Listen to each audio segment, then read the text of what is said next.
안녕하세요. 여러분, 혹시 최근에 학교 수업 시간 중 학생들의 스마트폰 사용을 금지하는 법이 시행됐다는 소식 들어보신 적 있으신가요? 사실 이전에도 많은 학교에서 수업 시간에 이 휴대폰을 사용하지 못하도록 관리하고 있었는데요. 그런데 이제는 학교별 규칙을 넘어서 수업 중 스마트폰 사용을 법적으로 제한하는 방향으로 바뀌고 있어요. 물론 모든 상황에서 스마트폰 사용이 금지되는 건 아닌데요. 장애가 있거나 특수교육이 필요한 학생이 보조기기로 사용하는 경우, 수업에 필요한 교육 목적으로 사용하는 경우, 아니면 긴급한 상황처럼 꼭 필요한 경우에는 예외적으로 사용할 수가 있어요. 하지만 기본적인 방향은 학생들이 수업 시간만큼은 스마트폰에 방해받지 않고 조금 더 수업에 집중할 수 있는 그런 환경을 만들어 보자는 거죠. 사실 이 주제는 저희가 다른 영상에서도 한번 다뤘었는데 그때만 해도 이제 학교에서 스마트폰 사용이 제한되는구나 이 정도로만 느꼈던 것 같아요. 근데 약 4개월이 지난 지금은 교육 현장의 분위기가 조금 더 크게 바뀌고 있습니다. 그래서 이제는 수업 시간뿐만 아니라 쉬는 시간이나 점심시간까지 포함해서 학교 안에서 스마트폰을 사용하는 것 자체를 줄이려는 학교들이 늘어나고 있는 건데요. 실제로 일부 학교에서는 등교하자마자 휴대폰을 제출하거나 내 수업이 시작되기 전에 휴대폰을 따로 걷는 방식으로 스마트폰 사용을 제한하고 있다고 합니다. 근데 사실 몇 년 전만 해도 학교에서 휴대폰을 걷는 게 그렇게 낯선 일은 아니었잖아요. 그때는 그냥 수업 시간에는 당연히 폰 쓰면 안 되니까 이 정도로 당연하게 받아들이는 분위기였는데요. 그런데 왜 요즘 이 문제가 다시 크게 이야기되고 있는 걸까요? 단순히 수업 시간에 집중을 못해서? 물론 그런 이유도 있겠지만 요즘은 조금 더 복잡해진 것 같아요. 스마트폰 사용이 단순한 집중력 문제를 넘어서 아이들의 생활 습관이나 교우 관계, 그리고 스마트폰 의존 문제까지 이어지다 보니까 학교에서도 스마트폰 사용을 예전보다 조금 더 적극적으로 제한하려는 분위기가 커지고 있는 거죠. 그래서 오늘은 단순히 아이들은 스마트폰을 사용하면 안 된다 이런 이야기를 하려는 건 아니고요. 왜 어릴 때부터 올바른 스마트폰 사용 습관을 잡아주는 게 중요한지, 그리고 아이의 첫 스마트폰을 어떤 방식으로 시작하는 게 좋을지에 대해 현실적으로 한번 이야기해 보려고 합니다.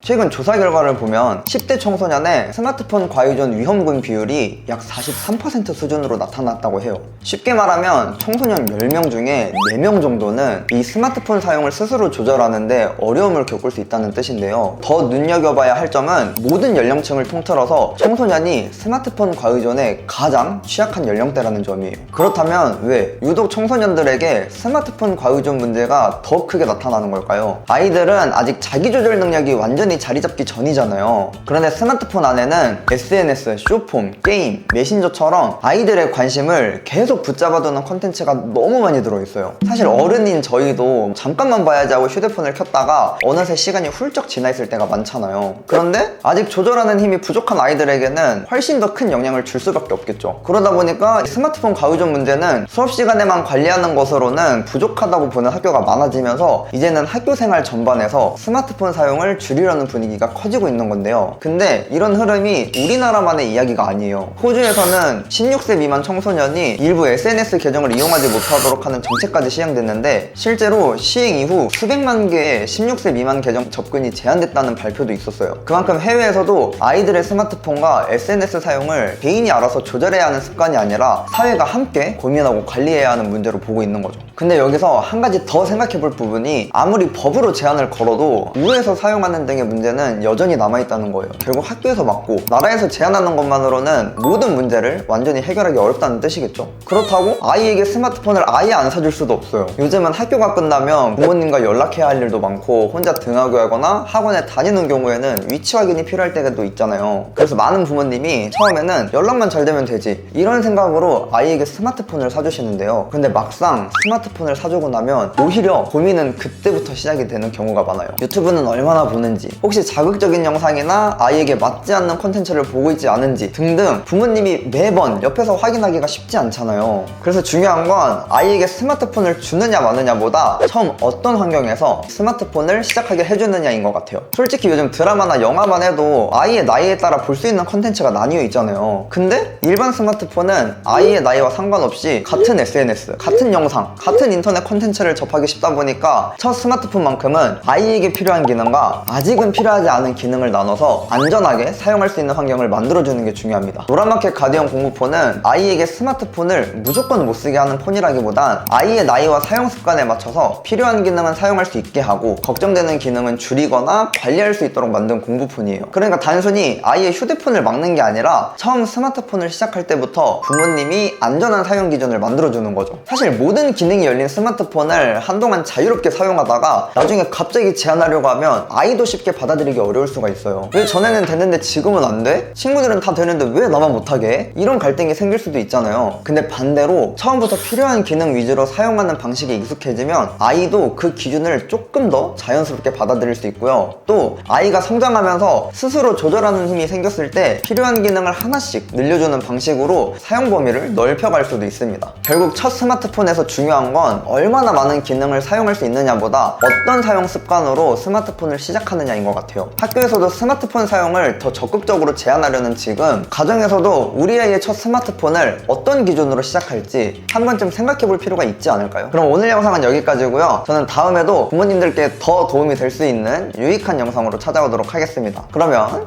안녕.